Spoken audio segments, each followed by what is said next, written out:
Japan. Haneda Airport, Tokyo.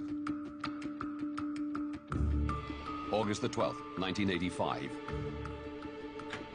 6 p.m. Japan Airlines Flight 123 prepares for takeoff. Destination, the city of Osaka, 400 kilometers away.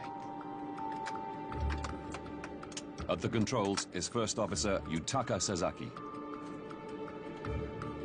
Keeping a close eye on him is Masami Takahama, one of JAL's most experienced training captains.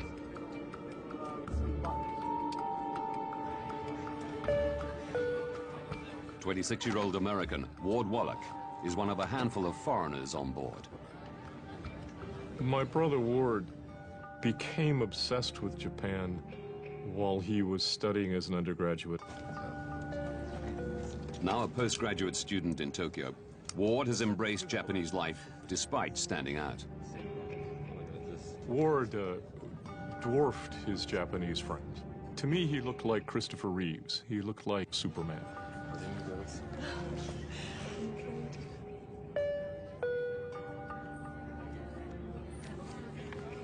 Also on board is Japanese actor and singer Kyu Sakamoto. I think the impression that everyone had of my husband, Kyu Sakamoto, was his smile. He had a big smile when he was performing on television. And he was the same at home. He loved his family. He was kind and someone who always thought of his family.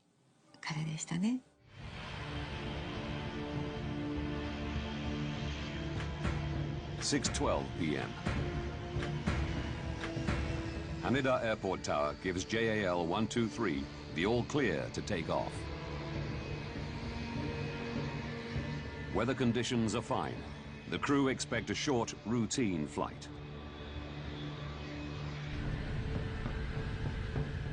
The Boeing 747 begins climbing to its cruising altitude of 24,000 feet.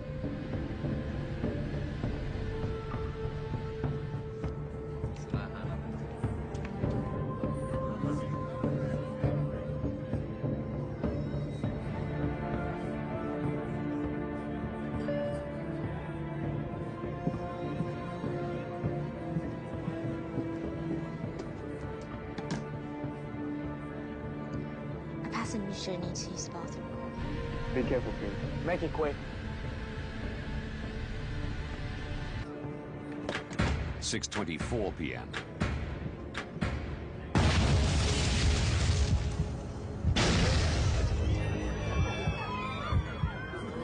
Two explosions rock the plane.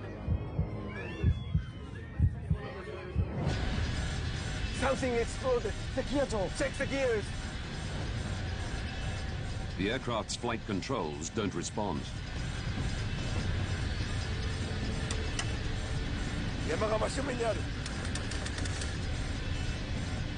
The crew desperately try to figure out what's happened.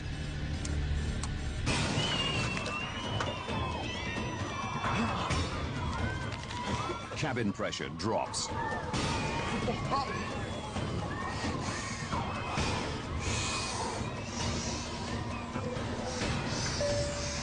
Attention, emergency descent. Put the mask over your face, fasten your seatbelt, put out your cigarettes. This is an emergency descent. 6:25 p.m. JAL 123 is now out of control. Captain Takahama declares an emergency. Tokyo Japan 123, request it back to Haneda. Descend And radios Tokyo Air Traffic Control. Take a magnetic course of 90 degrees for radar vector to Oshima. The crew is trying to wrestle the 747 into making a right turn to follow a course back to Haneda Airport.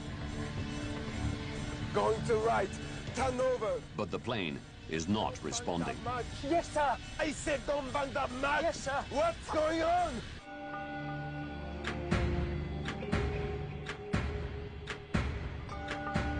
Tokyo Air Traffic Control radios JAL 123. Japan 123, please confirm you have an emergency. That's affirmative.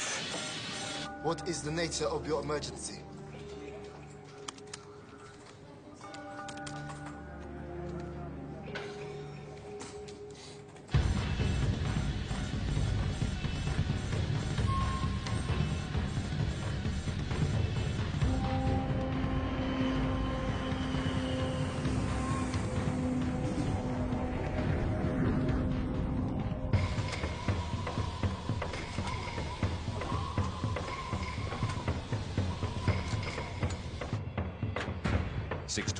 p.m.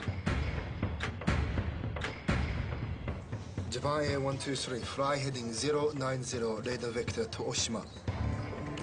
The plane appears to be heading away from Tokyo Haneda Airport. Japan Air 123, Roger, understood.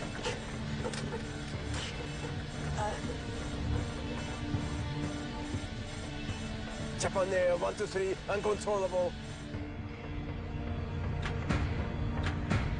Tokyo Control suggests heading for the closer Nagoya Airport, 133 kilometers away. Your position is 72 miles to Nagoya. Can you land in Nagoya? No, negative. Request back to Haneda. The crew want to aim for the longer runway at Tokyo's Haneda Airport.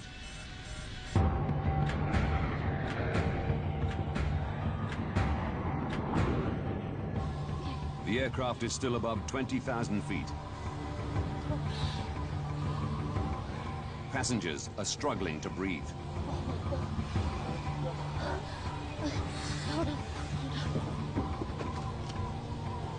There's damage at the back. I don't know what to do. People can't breathe. Captain, the oxygen mask in 5 right failed. I think we better descend. Hi. The pilots attempt to lower the plane's altitude to increase the cabin's oxygen levels. Nose down. Nose down. Yes, sir. Nose down. Use both hands. Both hands. Yes. 6:38 p.m. Doesn't work. How about putting the gear down? To create drag and slow down the 747, the crew drop its landing gear. But a controlled descent is proving impossible.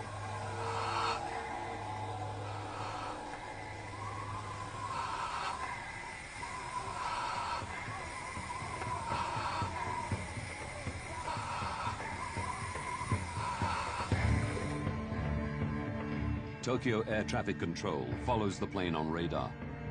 Over the next 3 minutes, the aircraft does a complete 360-degree turn, losing altitude all the time.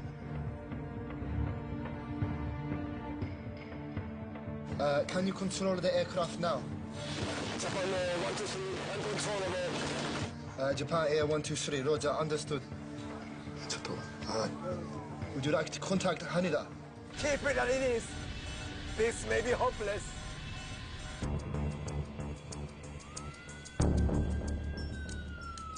At Yokota, a nearby U.S. military airbase, emergency crews are standing by.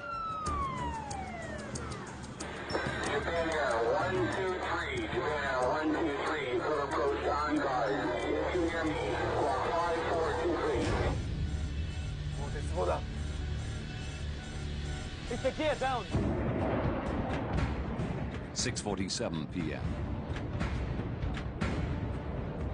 The plane has dropped to 7,000 feet. But with little control over its heading, the pilots now face new dangers. Hey, there's a mountain ahead.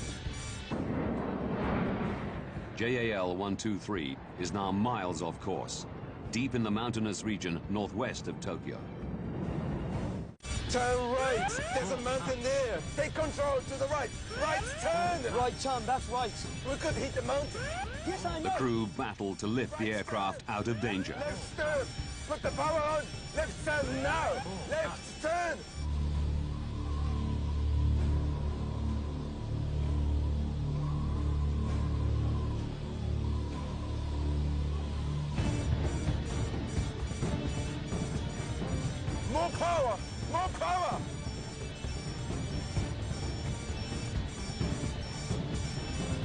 max power. 6:53 p.m.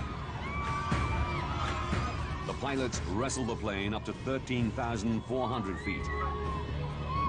But it's still 65 kilometers northwest of Tokyo Airport.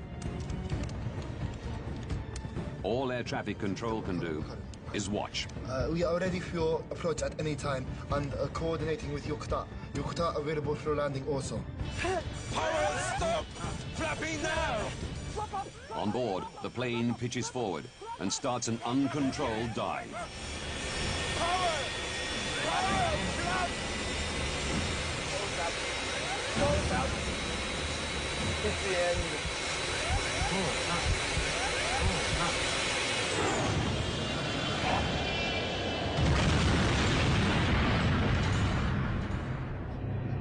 Japan Air 123, do you read? Japan Airline 123, do you read? The plane disappears from radar. 123, do you read?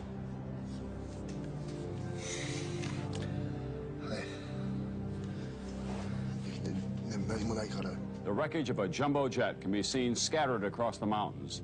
A specially configured 747 loaded with more than 500 people at the peak of one of Japan's most popular travel holidays, and no signs of survivors. I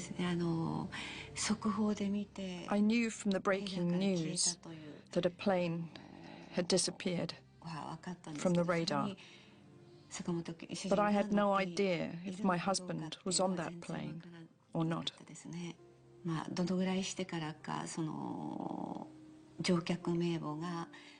I can't remember how much later it was when we were able to read out the passenger list. When it was announced on television, when I heard it, I knew for certain he was on that flight. How can I put it?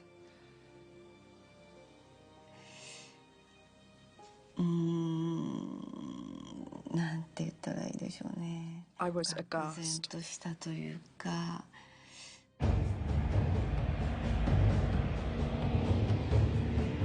Just 18 minutes after the plane disappears, a U.S. Air Force C-130 locates the wreckage on a ridge of Mount Osaka, 100 kilometers northwest of Tokyo. It radios the Japanese authorities with coordinates.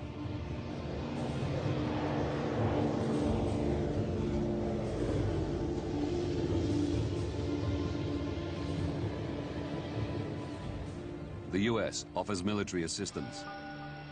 The Japanese decide to go it alone and set in motion their own rescue mission.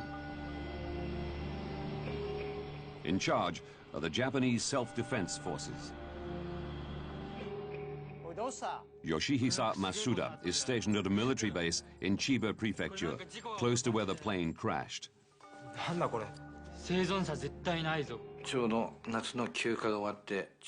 It was just as I returned to headquarters after my summer leave. The base was in uproar.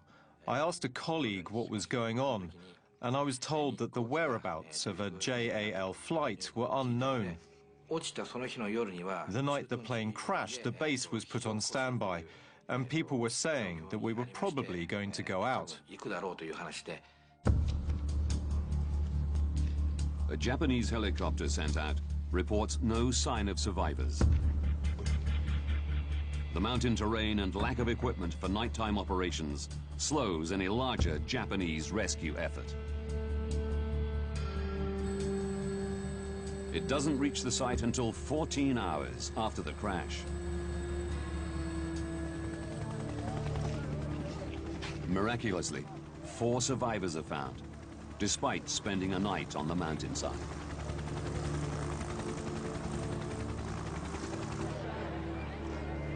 But 520 people are dead, including Q Sakamoto and Ward Wallach.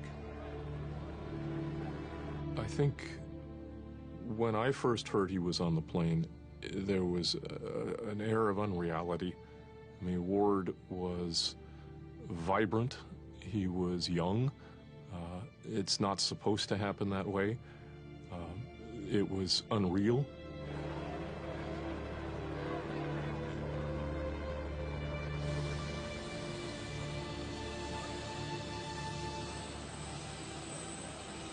Shortly after the crash, survivors recall hearing the screams of passengers in the wreckage dying out during the night. Physicians at the scene note some of the injuries they found would not have been fatal if help had arrived sooner.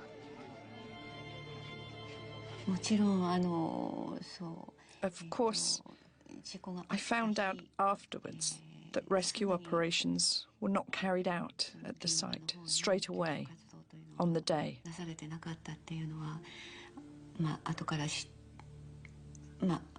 But they should have gone straight away. Why? Why did they take their time?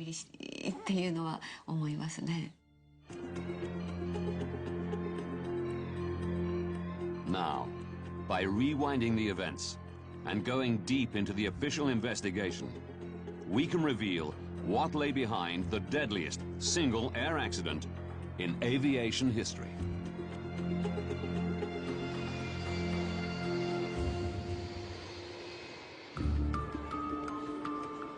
The Japanese Aircraft Accident Investigation Committee is responsible for investigating the crash. As demanded by Japanese law, alongside this is a criminal investigation run by the police. In the United States, the manufacturer of the 747, Boeing, is alerted to the disaster in Japan. John Purvis was a member of Boeing's Air Safety Investigation Team in 1985. When we learned about this airplane and realized it was a 747, we were concerned, along with everybody, that this accident could really tarnish the reputation of the airplane, because at the time it was the largest commercial jet flying. With the lives of millions of 747 passengers at risk, the United States National Transportation Safety Board, or NTSB, want answers to why this American-built plane crashed. NTSB representative Ron Schleed is assigned to investigate. There was an extreme concern that if there is a mechanical problem, that it could be a generic flaw, and that could affect the entire fleet. An investigation team of Boeing engineers and members of NTSB heads for Japan. But once there, gaining access to the site proves difficult. When we arrived in Tokyo and got to the hotel and first met the Japanese, it was clear there was some problems in getting access to the information that was known and to the accident site eventually. As the plane's manufacturer, Boeing has an internationally agreed obligation to investigate the crash to make sure all other 747s are airworthy. However, because this flight, Japan 1223, was a domestic flight, the international rules did not apply in 1985. Therefore, we did not have an automatic right to go. We had to request permission to travel and to work with the Japanese. Whilst the Americans wait for police permission to access the crash site, Japanese air accident investigators share with them JAL 123's cockpit voice recordings.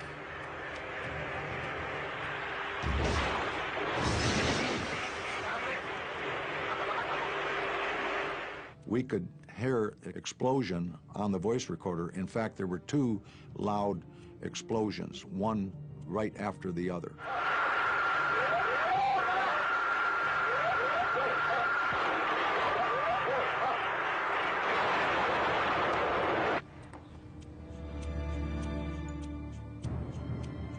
Survivors confirm there was an explosion at the back of the plane, leading investigators to a chilling conclusion. Worldwide in the 1980s, there had been several terrorist acts, hijackings and bombings of airplanes. So when this accident occurred, it gave us a strong suspicion that it was an act of terrorism.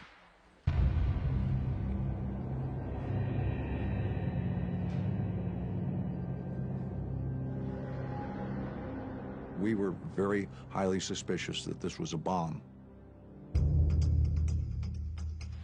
Further evidence of a possible bomb detonation comes to light in Sagami Bay, 153 kilometers south of the crash site.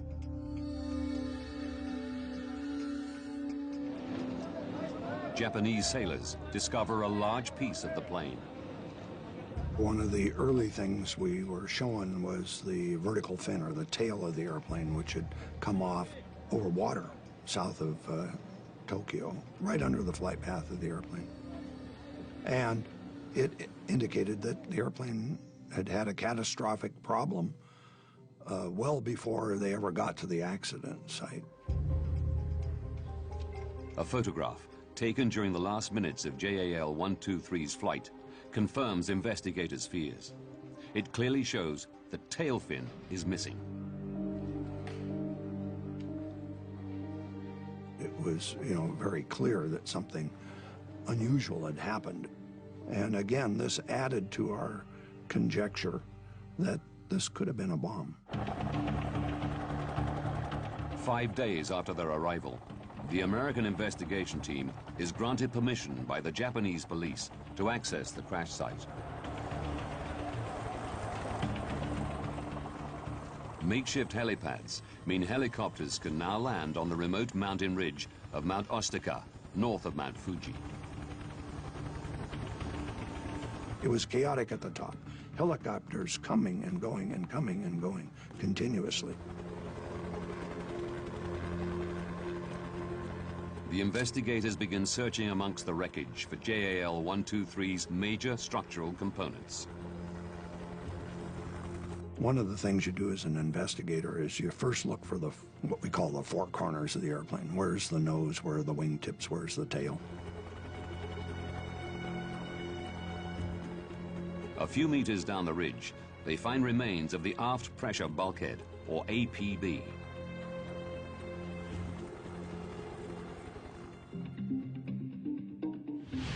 This circular structure is made of a series of overlapping metal plates riveted together. Sitting between the cabin and tail section, it's designed to stop pressurized cabin air escaping through the back of the aircraft. When we first saw the bulkhead, it was, of course, torn up and badly damaged into many pieces, 6 or 8 or 10 major ones and some little ones. And the pieces were kind of triangular shaped. They ran from the center of the bulkhead out to the edge, something like a chunk of an umbrella. The investigators study the APB for the telltale signs of bomb damage. A bomb leaves very distinctive evidence on the metal when it explodes. It has so much energy that's more energy than you can generate in an actual aircraft crash. But most of the bulkhead wreckage displays damage consistent with a high-speed impact. One of the general observations when metal is ripped apart, it'll leave a distinctive, what I call a sawtooth shape of a fracture, and it's just ripped apart. We saw evidence of that in the aft part of the aircraft and in most of the aft pressure bulkhead debris. It certainly wasn't caused by a bomb. Looking closer, they discover some unusual damage. There was one piece of the bulkhead that showed curious characteristics different than the rest of the wreckage from the bulkhead. In one area, 2 pieces had separated in a very straight line, as opposed to the rest of the bulkhead, which had been torn and ripped in overload. It just separated or failed differently, and I wanted to know why. The team want to examine the bulkhead section in their lab, but the police refuse permission, as their investigation to establish whether a criminal act is responsible for the crash is still ongoing. Because in Japan, the criminal investigation takes precedence over a safety investigation, This caused difficulty for the safety team to gain access to the accident site, to gain access to other data, including the wreckage that fell off the airplane. It complicated and delayed some of the safety investigation because the criminal investigators were in charge. The team invent an ingenious way around the problem. Boeing came up with a procedure to take replicas of the fracture surfaces, essentially a tape, like adhesive tape, that they would put on the fracture surface. It would not damage the fracture surface. It would take a mirror image of replica of the fracture, and then that could be examined in a laboratory. The investigators examined tape imprints and field sketches taken from the bulkhead section, displaying the unusual damage. It appears one bulkhead plate has sheared off along the line of rivets, joining it to its neighbor. This metal had torn through these holes. I thought I had detected fatigue, and what we were seeing on the bulkhead was our eureka moment. It was the golden bullet.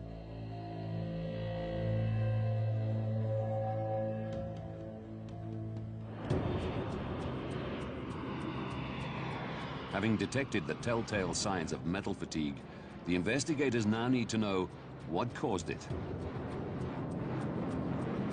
They must also find out whether this is an isolated incident or a problem that could ground over 600 747s in service at the time. The investigators pore over the plane's history. In it, they discover that the plane had once been involved in an unusual accident. They learned that in 1978, at Osaka Airport, the plane's pilot landed with the nose too high. The tail struck the ground and scraped along the runway. The aft pressure bulkhead was damaged and needed repairing. It had been repaired 7 years earlier, and it became very, very critical to the investigation, very interesting to us. Discovering the fact that the airplane had had a repair was a huge turning point in the investigation. Boeing HQ in Seattle faxed the repair report to the investigative team in Japan. When the airplane had been damaged and the repair crew looked at the airplane, it was clear they were going to have to replace the bulkhead. They elected, I think, to replace just the lower half because of shipping problems with the whole bulkhead. The Boeing engineers designed a repair. They made a drawing and written instructions on how to put the bulkhead back together. The 1978 repair design instructs Boeing engineers to attach the new lower half of the bulkhead to the existing top half. To join them together, they're secured with a splice plate held in place with 3 rows of rivets.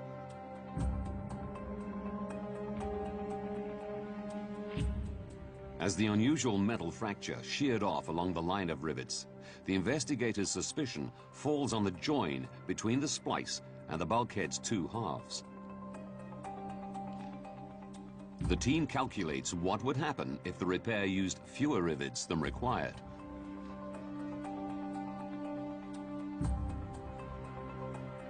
One of the scenarios we considered during our discussions was, what if the repair to the bulkheads was done improperly? One of the team members did a mathematical calculation, if that were true, and it determined that the bulkhead would fail at about 11,000 cycles.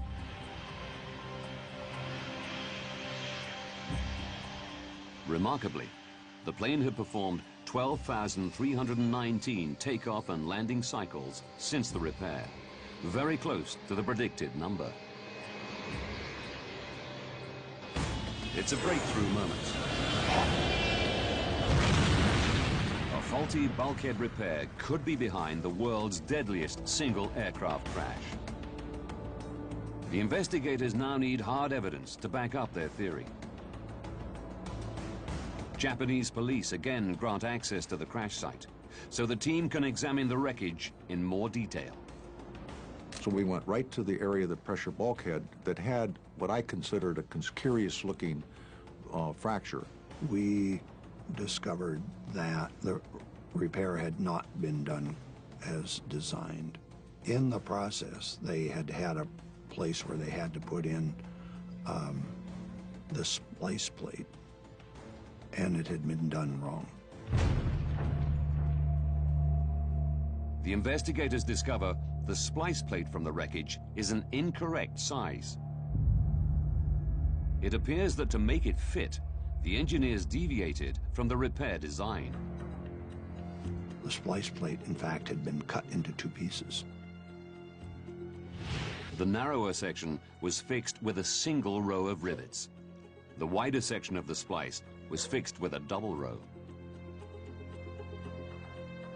That rendered that section of the splice basically to 70% strength of what it would have been otherwise. Because of the faulty repair, just one row of rivets takes most of the force during every takeoff and landing pressure cycle. During each cycle, the bulkhead stretches and shrinks like the skin of a balloon. Tiny cracks form and grow around where the rivets punch through the metal. Some 12,000 cycles after the repair, the splice plate shatters. High-pressure air from the cabin bursts through the hole, weakening the bulkhead, causing it to fail explosively. This failure is heard as the first explosion, as high-pressure air from the passenger cabin bursts through the bulkhead. Investigators now want to know the reason for the second explosion. Following the discovery of wreckage in Sagami Bay, they know that JAL 123 lost its tail fin 12 minutes into the flight.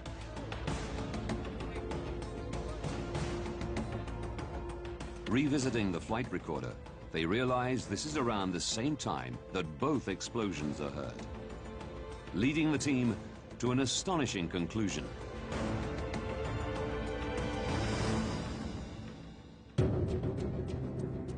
As high-pressure air bursts through the failed bulkhead into the tail section,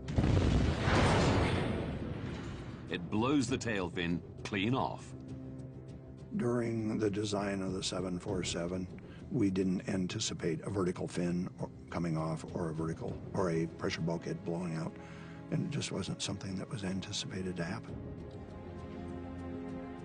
The investigators must now find out how an exploding bulkhead and lost tail fin led to the pilots losing control and the plane crashing.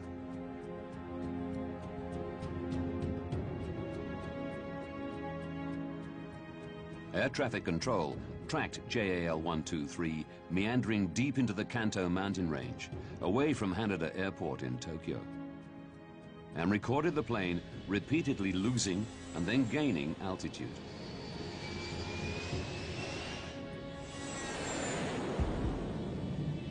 Through plotting the plane's flight path, the investigators recognize a familiar pattern, a type of aircraft motion called a phugoid. As JAL 123 begins to dive, it accelerates. The increased speed generates lift, and as the plane climbs, it slows, causing it to dip again.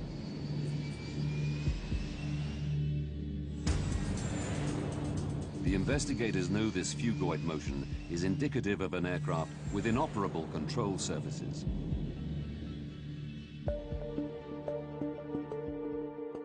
These are critical for banking and controlling the plane's altitude. The rudder, attached to the tail fin, controls yaw, the angle at which the plane flies forward through the air. Loss of a rudder alone will not lead to phugoid motion, but major damage to a plane's hydraulic system will. Large modern airliners, all the flight controls are boosted by hydraulic pressure. There's no way the pilot has enough strength to move the flight controls through cables and pulleys like in the old days. So the hydraulic systems power the flight controls.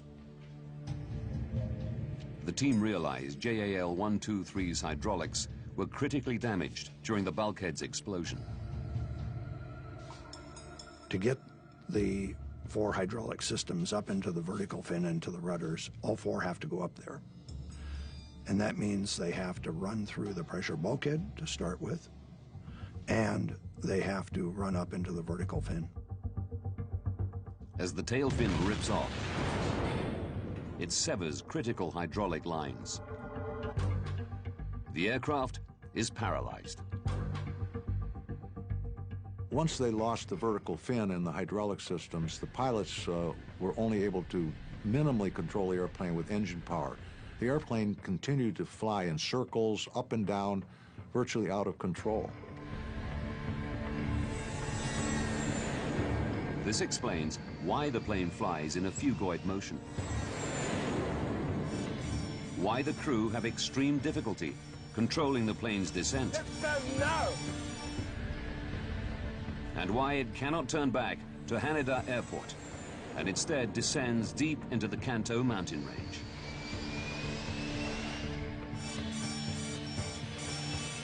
The crew's only option is to ride the throttle, trying to maneuver the plane by powering each of the engines separately. At the mercy of their stricken aircraft, there is nothing the pilots can do. A crash is inevitable.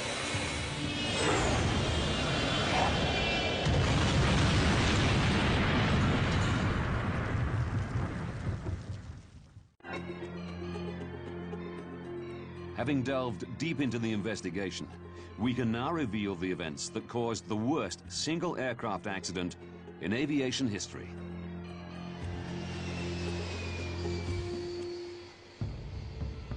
June the 2nd, 1978. 7 years to disaster. A JAL Boeing 747's aft pressure bulkhead is incorrectly repaired following a tail strike incident, leaving it critically weakened. 6:12 p.m., August the 12th, 1985.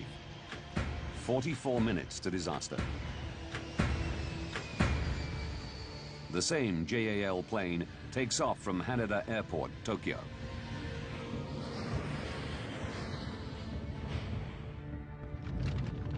As the cabin pressurizes, tiny cracks on the repaired bulkhead begin to grow.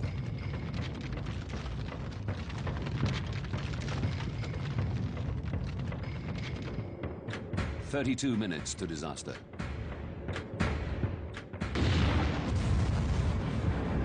The bulkhead explodes.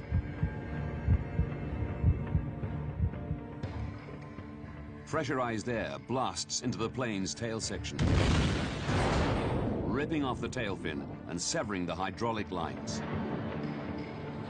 31 minutes to disaster. Captain Takahama declares an emergency. The pilots fight to control the aircraft, unaware that their basic flight controls are permanently disabled.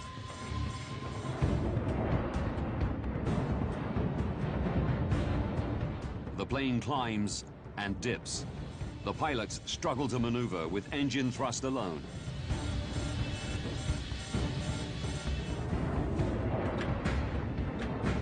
Eight minutes to disaster. Turn right. The pilots guide the plane down to 7,000 feet. Right. But it's now in the heart of the Kanto mountain range. 6:56 p.m. Seconds to disaster. Pull up. Pull up.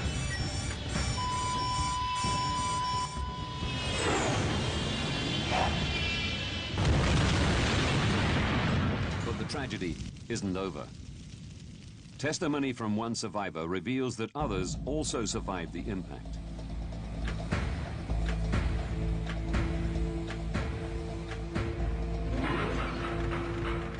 "24 minutes after disaster, an American Air Force C-130 finds the crash site and reports its location to Japanese authorities.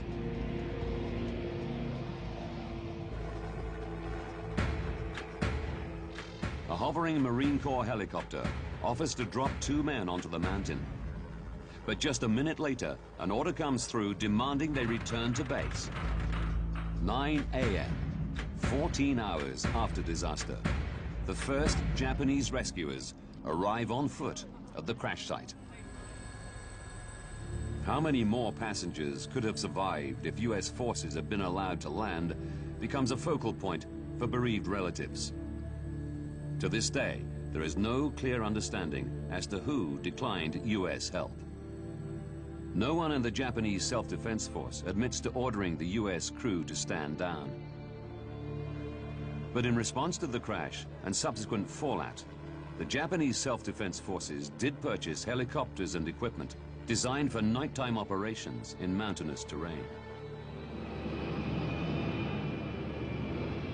The disaster also has profound ramifications for Japan's air industry. JAL President Yasumoto Tagaki resigns shortly after the accident. The JAL maintenance manager commits suicide. A terrible price had been paid, and now lessons had to be learned.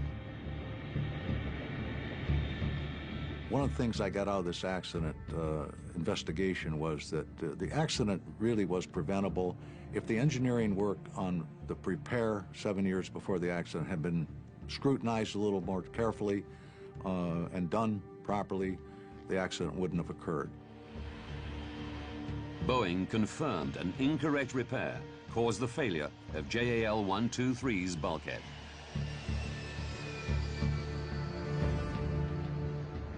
The company changed their procedures, so significant repairs are scrutinized before implementation and afterwards by a second pair of eyes.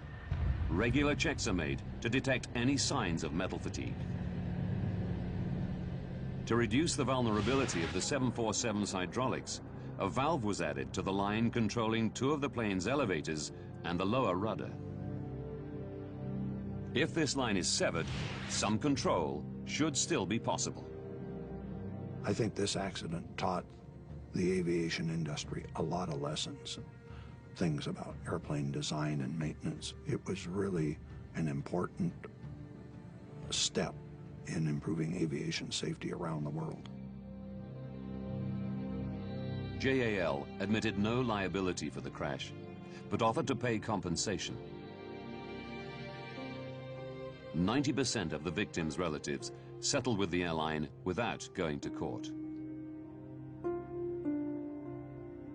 But neither the compensation nor the improvements to safety offered much comfort to the bereaved relatives.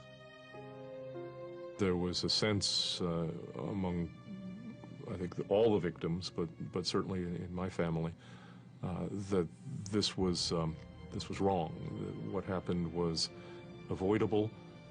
That it didn't need to happen.